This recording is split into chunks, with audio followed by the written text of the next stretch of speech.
We live in an emotional age. Everyone is reacting. Everyone is offended. Everyone is on edge. A single comment can ruin a day. A single setback can destroy a mood. A single opinion can trigger rage. In this chaos, emotional control has become rare and therefore powerful. The Stoics mastered this power centuries ago. They didn't repress emotion, they ruled it. They understood that emotions are not enemies, they are signals.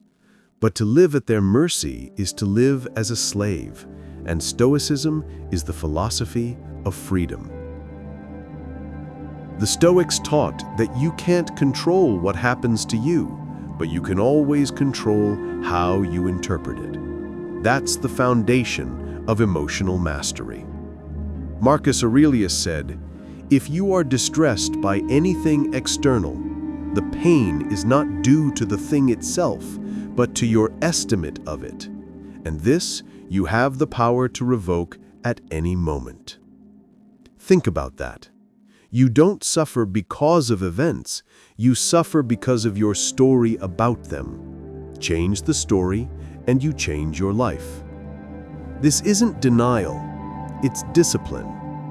The Stoic doesn't lie to himself about how he feels. He simply refuses to let feelings dictate truth. He acknowledges anger, but doesn't act from it. He feels fear, but doesn't bow to it. He recognizes sadness, but doesn't drown in it. He steps back and observes, as if watching a storm from a distance. He knows emotions are like weather, temporary, shifting, outside his control, but his response, his shelter, his stillness are entirely his own. Epictetus told his students, "When you are offended at any man's fault, turn to yourself and study your own failings. Then you will forget your anger." This is radical accountability. It means every emotion you feel is your responsibility, not someone else's fault. The modern mind hates this idea. It loves to blame. But Stoicism says, the moment you blame, you lose power. The moment you take ownership, you gain it back. Think about how often we let emotions dictate our actions, sending that angry message, quitting too soon, overthinking what someone said. Each time, emotion hijacks reason. The Stoics saw this as the greatest danger, to let passion overthrow logic. Seneca said, "Anger, an acid that does more harm to the vessel in which it is stored than to anything on which it is poured." That's what emotion without mastery does. It destroys you before it reaches the world. So how do the Stoics master emotion? Not by suppressing, but by separating. Between stimulus and reaction, they insert thought.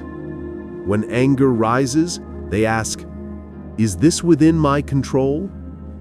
When fear appears, they ask, "What evidence supports this?" When sadness hits, they ask, "Can I do something, or must I accept it?" This pause, this moment of questioning, transforms emotion from a master into a messenger. The Stoic listens, learns, and acts deliberately. Marcus Aurelius wrote that we must be like the promontory against which the waves continually break, but it stands firm and tames the fury of the water around it. That's Stoic imagery for emotional mastery. Life will throw storms at you: betrayal, loss, failure, rejection. But the Stoic stands firm, not because he feels nothing, but because he understands everything. He knows emotions are waves, not the ocean. In the modern world, emotional mastery doesn't mean coldness, it means control. It means not letting someone else's chaos invade your peace.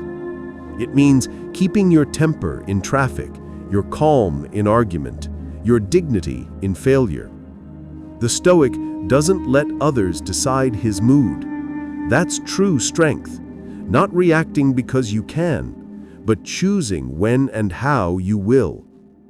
And yet, emotional mastery is not detachment from humanity. It's deeper connection through clarity.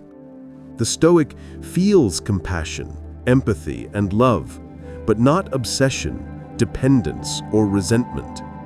He loves freely because he doesn't fear loss. He forgives easily because he doesn't cling to pride. He helps others not out of guilt, but out of duty. His emotions serve his values, not the other way around. Let's talk about anger, the most common emotion that rules modern men and women.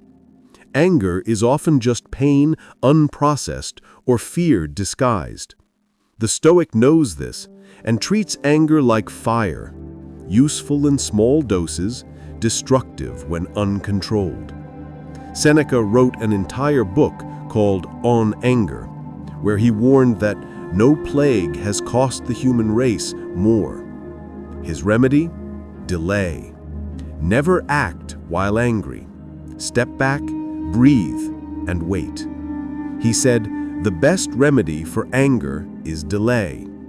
That's ancient wisdom for the modern world. Respond, don't react. Now consider fear, the silent controller of modern minds. Fear of failure, fear of judgment, fear of rejection. Epictetus taught that fear often comes from misunderstanding. We fear losing what was never truly ours: status, control, approval. The Stoic neutralizes fear by facing it directly. He rehearses adversity mentally, what Seneca called premeditatio malorum, the premeditation of evils. He visualizes setbacks not to invite them, but to rob them of surprise. He asks, what's the worst that can happen? Can I endure it? And the answer is almost always yes. Once you've accepted the worst, you're free to act without fear. Sadness, too, finds balance in Stoicism. Life includes loss, and Stoicism doesn't deny grief. It dignifies it. The Stoic grieves what he loves, but never curses fate. He honors memory, but doesn't get trapped in it. When Marcus lost his children, he didn't harden, he reflected. He reminded himself that everything borrowed from life must one day be returned. That's not coldness, that's acceptance, the purest form of peace. In the Stoic view, emotions are natural, but attachment to them is optional. Feel deeply, but don't identify with the feeling. You are not your anger, your sadness, or your fear. You are the observer behind them. You can watch emotions rise and fall without letting them define you. That's what meditation trains. Not emptiness, but awareness. The Stoics practiced this before it had a name. In a world that glorifies emotional display, where outrage is performance and sadness is content, Stoic restraint is revolutionary.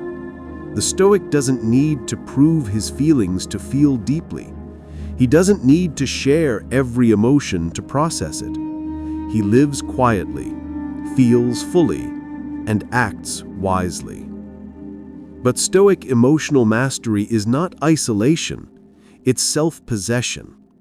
It's walking into conflict with calm, into chaos with clarity, into pain with perspective. It's knowing that no one, not the world, not circumstances, not even your past, can control your peace unless you hand them the keys. That's why Marcus Aurelius said, "You have power over your mind, not outside events." Realize this, and you will find strength. This isn't just philosophy, it's psychological armor. Imagine carrying that into every conversation, every challenge, every heartbreak. You become untouchable, Not because life stops hurting, but because you stop surrendering. In the end, emotional mastery is not about feeling less, it's about suffering less. It's about transforming reaction into reflection, pain into power, and chaos into calm. It's about being the rock in the storm, not because you're immune, but because you understand that storms pass and you remain. The Stoic doesn't aim to eliminate emotion. He aims to elevate it, to let reason guide passion, to let virtue shape reaction, to let truth outweigh feeling. Because when emotion serves reason, it becomes strength. But when reason serves emotion,